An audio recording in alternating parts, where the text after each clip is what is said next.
எல்லாரும் மேனிஃபெஸ்ட் பண்ணுன்னு சொல்றாங்க, பாசிட்டிவா திங்க் பண்ணு, பாசிட்டிவ் ரிசல்ட்ஸ் கிடைக்கும்னு சொல்றாங்க. ஆனா இதெல்லாம் எப்படிடா நடக்கும், எப்படிடா பாசிபிள்னு என் மைண்டே என்ன நம்ப மாட்டுதுன்னு நினைக்கிறீங்களா? அப்ப பிலீவ் மீ, இந்த வீடியோ உங்களை தேடி வந்திருக்கு.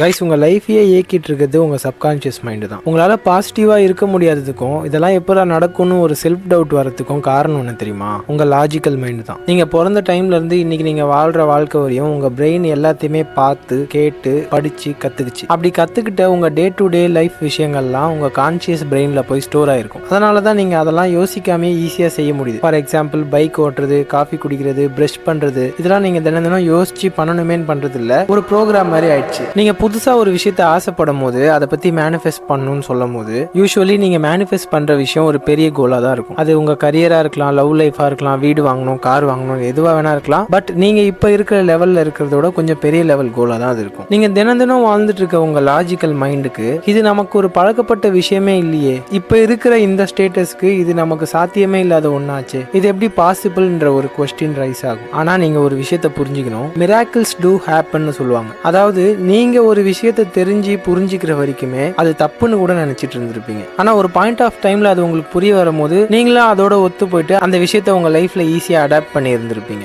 சோ ஒருத்தருக்கு கரெக்ட்னு இருக்க லாஜிக் இன்னொருத்தருக்கு தப்பா இருக்கும் இல்லையா? இந்த பெர்ஸ்பெக்டிவ்ல யோசிச்சு பார்த்தா காமனான லாஜிக்ன்ற ஒரு விஷயமே கிடையாது. Logic does not exist. அண்ணன தேவைக்கு அது கரெக்ட்னு தோன்றது தான் லாஜிக். நம்ம யூனிவர்ஸ் ஹேப்பனிங் ஆகிட்டு இருக்கிறதுல, ஏன் நம்ம யூனிவர்ஸ் உருவாகுனதுல அந்த பிக் பேங் எதனால நடந்துச்சுன்றது கூட ரீசனும் கிடையாது, லாஜிக்கும் கிடையாது. பட் அது நடந்துச்சு, யூனிவர்ஸ் உருவாச்சு, நான் இங்க பேசிட்டு இருக்கேன், நீங்க இந்த வீடியோவை பார்த்துட்டு இருக்கீங்க. இட் வில் ஹேப்பன்னா இட் வில் ஹேப்பன், கண்டிப்பா நடக்கும். சோ நெக்ஸ்ட் டைம் உங்க சப்கான்ஷியஸ் மைண்ட் செல்ஃப் டவுட் பண்ணும்போது அதுகிட்ட நீங்க சொல்லுங்க, உனக்கு தெரிஞ்ச லாஜிக் மட்டுமே இல்லாம இங்க நிறைய விஷயம் ரீசன் இல்லாம நடந்துட்டு இருக்கு, எல்லாத்துக்குமே உனக்கு ரீசன் தெரியாது, சோ இது கண்டிப்பா எனக்கு நடக்க தான் போகுது, நான் இதை பத்தி பாசிட்டிவான ஃபீலிங்ல தான் இருக்க போறேன், நீ நம்பு, மிராக்கிள்ஸ் டூ ஹேப்பன் உங்க மைண்டுக்கு சொல்லுங்க. சொல்லி பாருங்க, அதுக்கப்புறம் உங்களுக்கு இந்த செல்ஃப் டவுட் வராது. ஏன் எதுக்குன்னு காரணம்லாம் கேட்க வேணாம் கைஸ், நடக்கும்னு பிலீவ் பண்ணா நடக்கும். லாஜிக்கா யோசிக்கிறேன்ற பேர்ல எப்பயுமே நெகட்டிவா திங்க் பண்ணிட்டு இருக்க உங்க ஃப்ரெண்ட்ஸ் அண்ட் ஃபேமிலிக்கு இந்த வீடியோ ஷேர் பண்ணுங்க. நீங்க என்ன ஃபாலோ பண்ணலனா நெக்ஸ்ட் டைம் என் வீடியோ உங்களுக்கு காட்ட போறது இல்லை, ஸோ என்ன ஃபாலோ பண்ணி வச்சுக்கோங்க.